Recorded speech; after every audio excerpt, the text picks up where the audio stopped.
नमस्कार।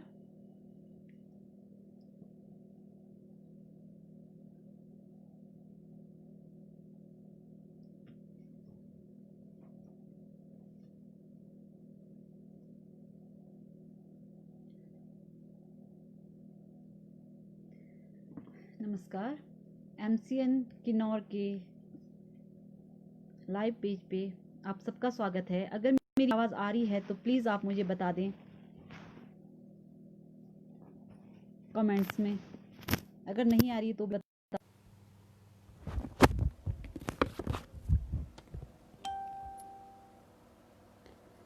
आप सबको मेरी आवाज़ आ रही है? प्लीज़ कोई कमेंट में बता दें। Thank you. तो आप सबका एमसीएन किन्नौर के लाइव पेज पर किन्नौरी संध्या के 9th एपिसोड में आप सबका स्वागत है। आप सबका बहुत बहुत स्वागत है। धन्यवाद आप सबका। मैं शोभना सांगला किन्नौर से बिलोंग करती हूँ।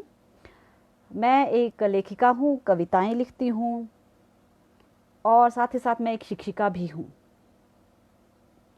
एमसीएन किन्नौर के कलाकारों को, उनके लेखकों को, यहाँ के समाज सुधारकों को, समाज के विश्लेषकों को अपने विचार आप सब तक पहुँचाने में सहायता करता है। मुझे भी आज ये मौका मिला है तो इसकी मैं बहुत तहे दिल से एमसीएन किन्नौर का धन्यवाद करती हूँ और धन्यवाद करती हूँ हमारे भाई राम भगत जी का, जिन्होंने मुझे इस लाइव प्रोग्राम के लिए प्रेरित किया है और मौका दिया है। हर एक लेखक, वैसे तो लेखक होते हर टॉपिक पे लिखते हैं, लेकिन हर एक लेखक का एक मेन टॉपिक ज़रूर होता है जिस पे वो अक्सर लिखा करते हैं। तो मेरा मेन टॉपिक है स्त्री वेदना। आशा करती हूँ कि मैं अपनी कविताओं के माध्यम से आप सब तक अपने विचार अच्छे से पहुँचा पाऊँ। तो स्त्री वेदना का, वैसे तो मेरी बहुत सारी रचनाएं हैं, पर उसमें से कुछ मैंने एक मैंने चुनी है आज आप सबके सामने प्रस्तुत करने के लिए, जिसका शीर्षक है घबराई सी। तो इस कविता के माध्यम से मैं आपके सामने ये एक तरह की स्त्री वेदना प्रस्तुत करना चाहती हूँ।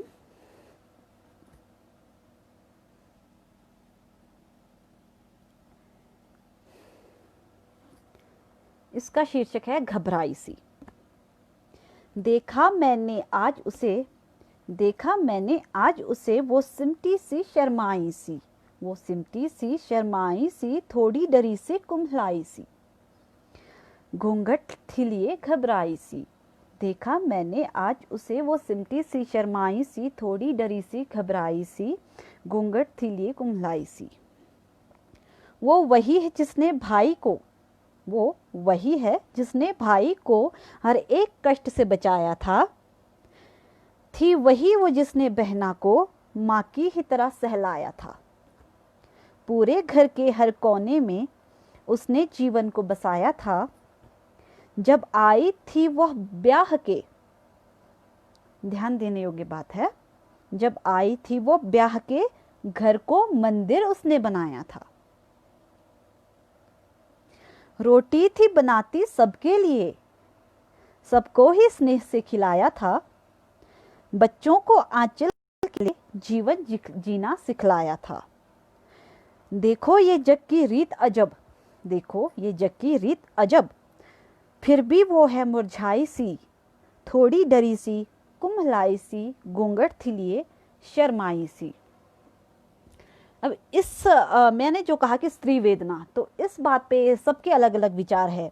कुछ लोग कहते हैं कि स्त्रियां ही क्यों शोषित है, शोषित तो पुरुष भी हैं। हाँ, आप सब जो कहते हैं बिल्कुल सही है, स्त्रियां शोषित है अपनी वजह से। सरकार ने तो हमें आज़ादी दी रखी है, हम अपने अधिकारों को नहीं जानते, हम खुद नहीं पहचानते कि हम क्या कर सकते हैं, हमारी क्षमताएं क्या हैं। जितनी सहन शक्ति हम स्त्रियों में होती है उतनी पुरुषों में नहीं होती। हाँ, बल पुरुषों में हमसे अधिक है, लेकिन जो मनोबल है वो स्त्रियों में ज़्यादा है। तो स्त्री वेदना सदियों से चलती आ रही है। हमारा समाज तो पुरुष प्रधान समाज है, लेकिन इसका मतलब ये नहीं कि स्त्रियां बढ़ चढ़कर आगे नहीं आती। कभी वो ज़माना था जब स्त्रियों को घूंघट के बिना बाहर निकलने की अनुमति नहीं थी, उसके बावजूद रानी लक्ष्मीबाई जैसी महिलाएं हुई हैं जिन्होंने अपना नाम इतिहास के पन्नों में दर्ज कर लिया है, वीरता का, शौर्य का अनुपम प्रदर्शन दिया है। तो जो भी हम कहते हैं कि आज के दिनों में जो है, आज की डेट में क्या है कि पुरुषों से कंधे से कंधा मिलाकर चल रही हैं। मैं हमारे किन्नौर के परिप्रेक्ष्य में बात करना चाहूँगी। बाहर समाज में है ऐसा कि हाँ, कंधे से कंधा मिलाकर चल रही हैं स्त्रियाँ, वाकई चल रही हैं, फाइटर जेट तक उड़ा रही हैं स्त्रियाँ। तो किन्नौर के परिप्रेक्ष्य में मैं ये कहना चाहूँगी कि किन्नौर में जितनी अच्छी स्थिति स्त्रियों की है उतनी तो शायद ही बाहर होगी मेरे हिसाब से, जहाँ तक मैंने विश्लेषण किया है इस चीज़ का। लेकिन क्या है कि हमारी किन्नौर की जो नई पीढ़ी है उनको बराबरी करनी है, नॉट इन एजुकेशन, पढ़ाई में नहीं, उनको बराबरी करनी है। अब आप लोग बोलोगे कि स्त्री होके स्त्री की आलोचना, जी हाँ, मैं आलोचना यहाँ पे कर रही हूँ उन स्त्रियों की, उन लड़कियों की, उन बच्चियों की जिनको बराबरी करनी है शराब पीने में, पुरुषों से शराब पीने में बराबरी करनी है। मैं जानती हूँ इसके लिए आलोचक भी बहुत होंगे जो मैं कह रही हूँ उसके लिए, लेकिन अगर आप गहन चिंतन करें तो मैं उन सब बच्चियों तक अपने विचार पहुँचाना चाहती हूँ कि प्लीज़ आप सब बराबरी करें, बल्कि उनसे आगे बढ़ें। लेकिन शिक्षा के क्षेत्र में या फिर कई फील्ड है आज की डेट में जिसमें आप पुरुषों से कई आगे निकल सकते हो। तो वैसे तो स्त्रियों की जो स्थिति है पुराने ज़माने से कुछ खास सुधरी नहीं है, सुधर सकती है अगर आप खुद अपने अधिकारों को पहचानते हो, खुद के अंदर झांक के देखते हो तो स्त्री कुछ भी कर सकती है। मैंने जब लिखना शुरू किया था तब मैं 7वीं कक्षा में थी, तो मेरी प्रेरणा स्रोत है मेरी हिंदी की टीचर जिनका नाम है मिसेस स्फूर्ति श्रीवास्तव। वो बहुत अच्छी लेखिका थी और उनका जो वक्तव्य का जो एक तरीका था वो इतना प्रभावी था कि मैं उनसे प्रभावित हो गई। उनकी 4 पंक्तियां हैं जो मैं आपके सामने रखना चाहती हूँ, जो उन्होंने सबसे पहले मुझे बताई थी। उनकी पंक्तियां हैं, आदर्शों से आदर्श भिड़े प्रज्ञा प्रज्ञा पर टूट पड़ी, आदर्शों से आदर्श भिड़े प्रज्ञा प्रज्ञा पर टूट पड़ी, प्रतिमा प्रतिमा से लड़ती है धरती की किस्मत फूट पड़ी, आवर्तों का है विषम जाल, निरुपाय बुद्धि चकराती है, विज्ञान यान पर चढ़ी हुई सभ्यता डूबने जाती है। जी हाँ, ये जो 4 पंक्तियां मैं आज तक नहीं भुला पाई हूँ। क्यों? क्योंकि आज की तारीख में ये बिल्कुल सत्य साबित होता जा रहा है। हम कहते हैं कि मॉडर्नाइजेशन और साइंस एंड टेक्नोलॉजी, इन सब को लेकर हम चल रहे हैं तो हम बहुत मॉडर्न गए हैं। इन सब को लेकर हम प्रकृति का कितना दोहन करें इसका ख्याल हम नहीं करते, कोई भी नहीं करता है। हम बोलते हैं कि हम पेड़ लगाएंगे, पेड़ बचाएंगे, पेड़ नहीं काटेंगे, ऐसी कई चीज़ें हैं जो बोलते हैं, लेकिन क्या सच में ऐसा होता है? नहीं, ऐसा नहीं होता है ना। क्योंकि हम क्या है कि अपनी ज़रूरतों के अनुसार पेड़ भी काटेंगे, अपनी ज़रूरत के अनुसार मृदा का भी हम अपर्धन करेंगे। कई चीज़ें ऐसी है जो हम सभ्यता के नाम पे जो है बहुत सारी ऐसी चीज़ें जो गलत है वो करते जा रहे हैं। ये एक सामाजिक समस्या है। तो इस पर मैंने आपको हमारी जो सभ्यता है, प्रथम सभ्यता, उसको लेकर एक कविता लिखी थी जो मैं आप सबके सामने सुनाना चाहूँगी, जिसका शीर्षक है प्रगति आज और कल। धन्यवाद आप सबका, आप सबके कमेंट्स के लिए। प्रगति आज और कल, थी सभ्यता वो भी अपनी ही, थी सभ्यता वो भी अपनी ही, जो कहलाती थी प्रथम जग में। ये बात ध्यान देने योग्य है। जो हमारी सभ्यता थी, सिंधु घाटी सभ्यता, जिसे हम हड़प्पा सभ्यता के नाम से भी जानते हैं, ये सभ्यता जो है दुनिया की प्रथम सभ्यता कहलाती है। मेसोपोटामिया और मिस्र की सभ्यता से भी पहले की सभ्यता है हमारी सभ्यता। थी सभ्यता वो भी अपनी ही, जो कहलाती थी प्रथम जग में। कोई और न देव थे न देवी, कोई न देव थे न देवता थे, ना कोई देवी थी उस टाइम। पूज्य थी प्रकृति केवल उस युग में। कहलाती थी सभ्यता वो सिंधु, नगर व्यवस्था थी अनुपम। जीवन भी सुचारू चला हुआ, व्यथित न रहता कोई भी मन। वास्तुशास्त्र की अनुपम कृति, हर चीज की उत्तम व्यवस्था थी। सहायक हर कार्य में थी प्रकृति, एक उचित अड़िग जनसत्ता थी। उन्नत थे वो भी व्यापार में, मेसोपोटामिया मिस्र से था नाता। स्वच्छता कैसे करे सुनिश्चित, उनको था अच्छे से आता। उन्नति के नाम पे आज जहां हो रहा प्रकृति का अतिदोहन समझ रहे हैं आप सब मैं किस लिए कह रही हूँ। प्रकृति का अतिदोहन, हद से ज़्यादा दोहन हो रहा है, हद से ज़्यादा जो है प्रकृति का हम नाश कर रहे हैं। विचार कर भविष्य के बारे में डर से कांप उठा है ये मन। उन्नति है सही पर एक सीमा हो, कल ना बने मनुष्य तो ही अच्छा, कल ना बने। इसका अर्थ है कल का मतलब मेरा ये नहीं कि आने वाला कल मेरा अर्थ है कल अर्थात मशीन को भी हम कल कहते हैं। तो कल ना बने मनुष्य, मशीन ना बने मनुष्य तो ही अच्छा। विज्ञान और प्रकृति को लेकर साथ चलो, स्वच्छ हवा में सांस ले हर बच्चा। प्रज्ञा की लाओ एक नई लहर, हर प्राणी धरती को स्वर्ग कहे। उन्नत जग और स्वच्छ प्रकृति के संग इस पृथ्वी पर खुशी खुशी रहे।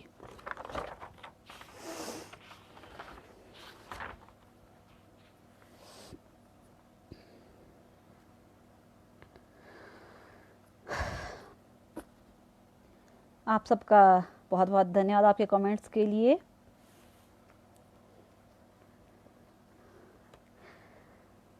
तो आजकल हमारे किन्नौर हिमाचल पंचायत इलेक्शन आने वाले हैं, तो बहुत ही गहमा गहमी है पंचायत इलेक्शंस के लिए। हाँ, कोविड-19 की वजह से थोड़ा ठंडा पड़ गया है इस बार का इलेक्शन, जहाँ तक मैं देख रही हूँ। हाँ, बोलते नहीं हम किसी टॉपिक पे, लेकिन हाँ विश्लेषण हर चीज़ का कर लेते हैं।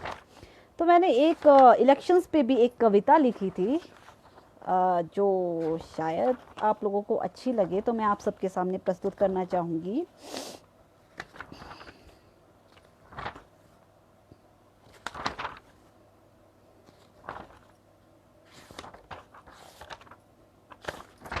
इसका शीर्षक है नेताजी की बात। अब आप लोग देख लीजिएगा कि जो मेरी कविता कहीं ना कहीं कोरिलेट करेगी आज की स्थिति से। इसका शीर्षक है नेताजी की बात। लो भाई देखो आ गई चुनाव के पहले वाली रात, लेकिन ना हो सकी खत्म नेताजी की बात। हाँ वो 2 दिन पहले आए, हाँ वो 2 दिन पहले आए, ले चापलूसों की बारात, गली गली के सारे निकम्मे भी थे उनके साथ। पहले कभी एक नजर ना देखे जो, अब खड़े थे जोड़े हाथ, कहते हैं दे दो इस बार मत वोट, कहते हैं दे दो इस बार मत, बाकी तो है आपस की बात। ले आए एक लंबी सूची वादों की अपने साथ, बनवाएंगे सड़क गली गली, बस दे दो इस बार साथ। ना कटेगी बिजली ना बंद होगा पानी, लाएंगे खुशियों की सौगात। शब्दों के ऐसे वो बाण चलाते जिनकी ना हो कोई काट। सब जानते हैं ये बस बातें हैं, हम सब जानते हैं ये बस बातें हैं, कल के बाद सिर्फ ये मेरा भतीजा और ये मेरा बाप। किसने कहा था नेता बनाओ, किसने कहा था नेता बनाओ, अब भुगतो अपने आप। यही कहानी सदियों से है, अब कर लो कोई नई शुरुआत। यही कहानी सदियों से है, अब कर लो कोई नई शुरुआत। लोकतंत्र की अस्मिता पर, लोकतंत्र की अस्मिता पर न आए कोई आंच। सोच समझकर मत करो, सोच समझकर मत वोट करो। तर्क वितर्क से ही हो बात, पसीने छुड़वाओ उन लोगों के जो लगाए बैठे हैं देश की तरक्की पर घात।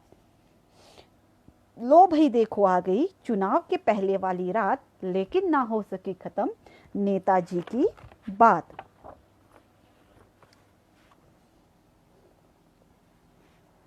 आप सबका बहुत बहुत धन्यवाद। मुकेश जी बहुत बहुत धन्यवाद। आरपी नेगी जी आप सबका बहुत बहुत धन्यवाद। तो ये तो हो गई चुनाव की बात। तो अब मैं आप लोगों को ये भी बताना चाहूँगी कि मैं कई लोग कहते हैं मुझे कि जो प्रोनाउंसिएशन है वो अच्छी है, तो मेरी प्रोनाउंसिएशन अच्छी है इसका मैं धन्यवाद करना चाहूँगी, क्योंकि मैं एक नवोदयन हूँ, नवोदय में पढ़ी हूँ। तो वहाँ के जो हमारे अध्यापक अध्यापिकाएँ उन सब का मैं बहुत बहुत धन्यवाद करना चाहूँगी, जिन्होंने मुझे हर चीज़ अच्छे से सिखाई है जो मैं आज तक नहीं भूली हूँ। तो विशेषकर हमारे भाषा अध्यापकों की बहुत बहुत मैं धन्यवाद करना चाहूँगी। तो जैसे कि मैंने आपको अभी भी बताया कि मैं नवोदय से पढ़ी हूँ, मैं एक नवोदयन हूँ। तो जो नवोदय के 7 साल थे वो मेरे जीवन के सबसे अच्छे साल थे। ये वो साल थे जिनको मैं नहीं भूल पाई। लोग कहते हैं बचपन कितना सुंदर होता है, कई कविताएं रचते हैं बचपन के ऊपर। मैंने भी कई कविताएं रची है, लेकिन मेरी एक जो कविता है वो उन सालों के लिए है जो मैंने नवोदय में बिताए हैं। जिन सालों में मैंने अपनी ज़िंदगी जी है उन सालों का मुझे एक एक दिन अच्छे से याद है। तो मैंने अपने उन पलों को एक छोटी सी कविता में समाहित करने की का एक प्रयास किया है, छोटा सा। आशा करती हूँ आप सबको पसंद आएगा। तो इसका शीर्षक है हे नवोदय। हे नवोदय फिर से तेरी ओर आने को दिल करता है। हे नवोदय फिर से तेरी ओर आने को दिल करता है, फिर से तेरी पनाहों में जीने को दिल करता है। याद आते हैं वो लम्हे जब प्लेट में मोमबत्ती द्वारा पकाते थे मैगी। याद आते हैं वो लम्हे जब MOD से छिपकर लाते थे मेस से हॉस्टल में रोटी। सर्दी में वो कोयले से बुखारी जलाना, रात को डरने वालों को डराना। नवोदय बना है शमशान भूमि पर, नवोदय बना है शमशान भूमि पर, ये हर नए जूनियर को बताना। रक्षाबंधन में लड़कियों को भी राखी बांधना, होली पे वो रंग खेलना और झूम झूम के नाचना। दिवाली पे पटाखे सबके साथ जलाना, दशहरे की तो बात ही निराली थी। डरती थी पटाखों से वो दीदियां भोली भाली थी। आधी नींद में मॉर्निंग PT में जाना, बाथरूम में नहाने के लिए बारी लगाना, इंस्पेक्शन डे के लिए जी जान लगाना, हर बार अपने हाउस को सजाना। हम हाउस यानी कि सदन, हम सदनों में जो है बांटा होता था हम सबको, तो हम जी जान से इंस्पेक्शन वाले दिन अपने हाउस को अच्छे से सजाते थे। वो slam book, diary, love letters ceiling में छिपाना।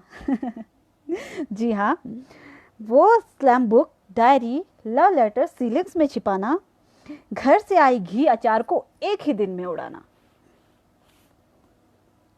संडे वाले दिन शक्तिमान देखना, और चाहे जैसी भी हो 4 बजे वाली मूवी ज़रूर देखना।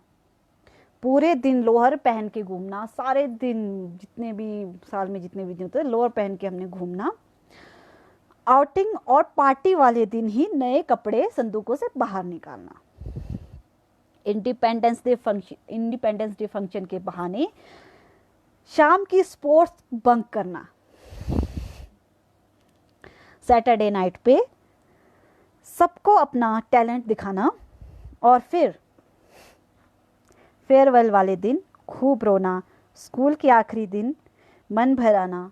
हे नवोदय, फिर से तेरी ओर आने का दिल करता है, फिर से तेरी पनाहों में जीने का मन करता है। प्रभु निर्मोही जी लड़कियों को भी राखी। हाँ जी, हाँ जी, हम गॉड सिस्टर भी बनाते थे।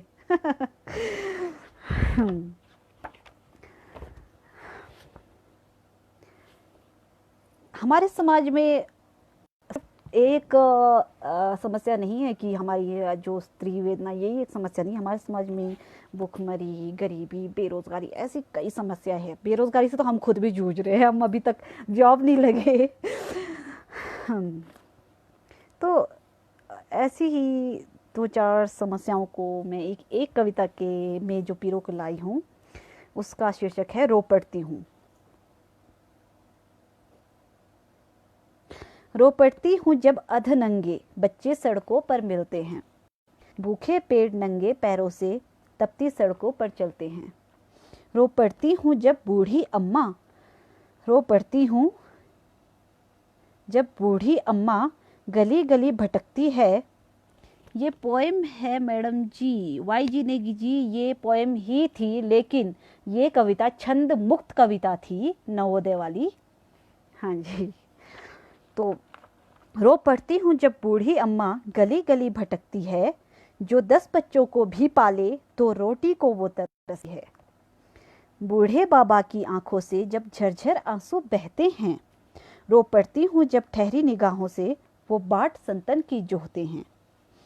हो आंचल उसका फटा हुआ फिर भी बच्चों को छाया कर दे, रो पड़ती हूँ जब न्योछावर माँ अपना धन मन और काया कर दे। हे जग के सृजनहार प्रभु, ये कैसी रचना कर दी है, कुछ भटके दर दर रो अन्न को, कुछ की दुनिया खुशियों से भर दी है। देखो जब जब वास्तविकता में मन व्यथित मेरा हो जाता है, रो पड़ती हूँ जब देखे जग मन करुणा से भर जाता है।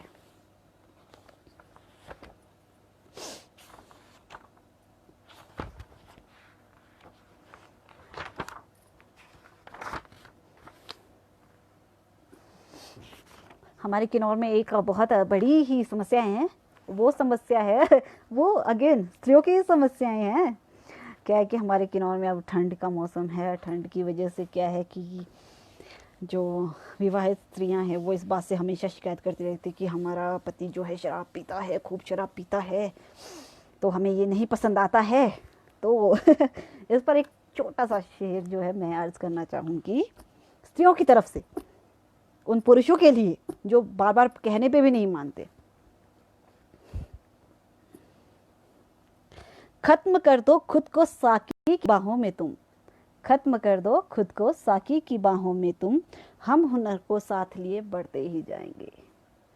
तो जैसे कि आप सब जानते हैं कि किन्नौर में जो स्त्रियां होती है वो बेले तो कोई भी, मेरे ख्याल से 99% तो बेले तो नहीं होते हैं, वो अपना काम पूरे साल करते रहते हैं। तो पीते रहो जिसको पीनी है शराब, हमें क्या, हम तो अपने हुनर के साथ चलते जाएंगे। तो अब इस एपिसोड को मैं अंत तक ले जाते हुए एक आखिरी कविता, जो एक हमारी मेजर प्रॉब्लम है भारत के नागरिकों की, उसके ऊपर एक कविता सुनाना चाहूँगी। मेजर प्रॉब्लम मतलब समझ सकते हैं आप, मेजर प्रॉब्लम ये है कि हम भारत के नागरिक हैं, लेकिन हम क्या है कि हम गांधी जी के 3 बंदर के हिसाब से ये ना हम कुछ सुनते हैं, ना कुछ देखते हैं, ना कुछ बोलते हैं। हमको क्या करना है, हमको सिर्फ क्या करना है कि हमको 2 रोटी मिल जाए, बस हम उसी में खुश है जी। शाम को टीवी सीरियल देखने मिल जाए, संडे को मूवी देखने मिल जाए, घूमने फिरने मिल जाए, हम उसी में खुश है।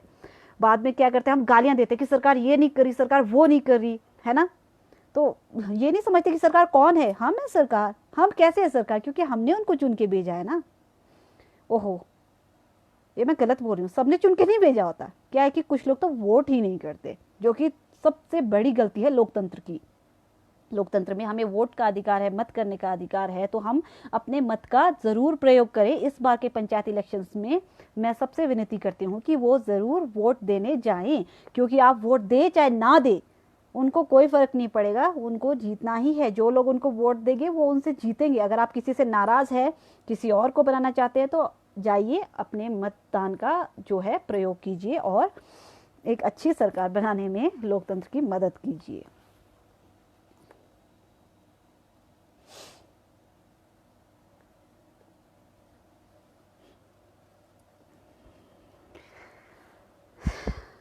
इसका जो मैंने एक कविता है, हाँ छंदबद्ध कविता है ये, छंद मुक्त नहीं है। मैं अधिकतर छंदबद्ध कविताएं ही लिखती हूँ। छंद मुक्त कविताएं मैंने सिर्फ एक लिखी है, नवोदय वाली। हाँ जी।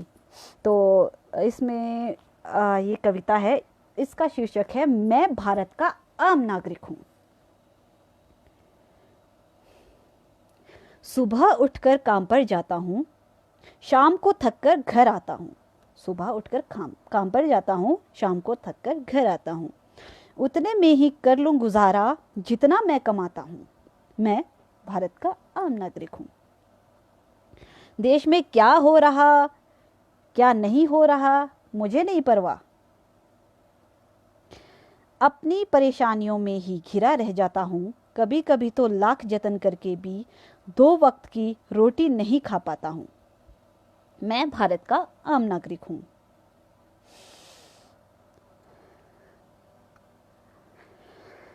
बन भी जाऊं डॉक्टर इंजीनियर, भ्रष्टाचार से घिरा रह जाता हूँ। पढ़ लिख कर भी अनपढ़ नेताओं का बस पीए बनकर रह जाता हूँ। आप सब समझदार लोग समझ सकते हैं कि मेरे कहने का क्या अर्थ है यहाँ पर। पढ़ लिख कर भी अनपढ़ नेताओं का पीए बनकर रह जाता हूँ। मैं आम नागरिक हूँ। ठगा जाता हूँ हर डगर हर नगर में, थोड़ी गाली देकर फिर चुप हो जाता हूँ। रात को जो खबर मीडिया परोस दे उसे सच मानकर सो जाता हूँ।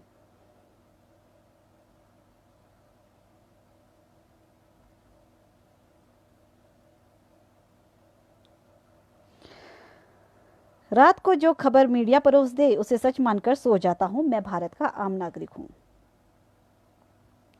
कहने को है सब अधिकार मुझे अक्सर किताबों में पढ़ लिया करता हूँ। कहने को है सब अधिकार मुझे अक्सर किताबों में पढ़ लिया करता हूँ। भेड़ चाल से ग्रसित हूँ मैं, आवाज उठाने से डरता हूँ। मैं भारत का आम नागरिक हूँ। चुनाव के दिनों में मैं वीआईपी हूँ। चुनाव के दिनों में मैं वीआईपी हूँ। खुद को एक भाग्य विधाता जैसा पाता हूँ। किसको पड़ी है कौन नेता बन रहा है, मैं तो वोट भी देने नहीं जाता हूँ। मैं भारत का आम नागरिक हूँ। कहने को तो मैं ही सरकार हूँ, फिर भी नेताओं से मिन्नतें करता रहता हूँ। कहने को तो मैं ही सरकार हूँ, फिर भी नेताओं से मिन्नतें करता रहता हूँ। मतदान के समय आ जाता हूँ जाल में, मतदान के समय आ जाता हूँ जाल में, बाद में सरकार को दोषी ठहराता फिरता हूँ। मैं भारत का आम नागरिक हूँ। आवश्यक नहीं कि हर बार दारू मुर्गा के लिए बिक जाऊं। आवश्यक नहीं कि हर बार दारू मुर्गा के लिए बिक जाऊं। कभी कभी भविष्य की चिंता भी जागरूक बनाती है। गलत फहमी में ना रहे कोई लोकतंत्र के ठेकेदार। एक ना एक दिन कयामत सबकी दुल्हन बनकर आती है। खाऊं बेशक सूखी रोटी, वतन पर मैं मर मिट जाता हूँ। झूठे वादे कर लोगों को बेवकूफ़ नहीं बनाता हूँ। मैं भारत का नागरिक हूँ। प्रभु निर्मोही जी ने एजुकेशन पे कुछ कहने के लिए कहा, तो हाँ, मैं एजुकेशन पे मैं एक शिक्षिका हूँ, तो एक शिक्षिका हूँ उस बेस पे भी, और एक नागरिक हूँ उस बेस पे भी मैं एजुकेशन के बारे में थोड़ा बहुत कहना चाहूँगी। हमारी भारत में जो एजुकेशन है उसके बारे में। तो एजुकेशन तो आपको पता है कि कोविड-19 की वजह से इस बार स्कूल पूरे साल बंद रहे। ऑनलाइन चली हुई है, जैसे तैसे चली हुई है एजुकेशन। लेकिन जो हमारा एजुकेशन का जो हमारा स्तर है वो हम कह रहे हैं कि घटता जा रहा है, गिरता जा रहा है। वो क्यों गिरता जा रहा है, कभी आपने ध्यान दिया है इस बात पे? थैंक यू वाई जी। अनिल कुमार खुशियान जी, बहुत बहुत धन्यवाद आपका। मुकेश नेगी जी बहुत बहुत धन्यवाद। शान नेगी जी धन्यवाद। आपका नाम जी दीदी जी? मेरा नाम शोभना है, शोभना। हाँ जी। तो एजुकेशन का स्तर गिर रहा है, क्यों जानते हैं आप? जिस उम्र में बच्चे सुसु पॉटी तक पजामे में कर देते, उस उम्र में हम बच्चों को स्कूल भेज रहे हैं ज़बरदस्ती। जी हाँ, बिल्कुल ज़बरदस्ती। क्यों जानते हैं? मैं सिर्फ किन्नौर के परिप्रेक्ष्य की बात कर रही हूँ, मैं बाहर का नहीं, बाहर का माहौल भी वैसा है।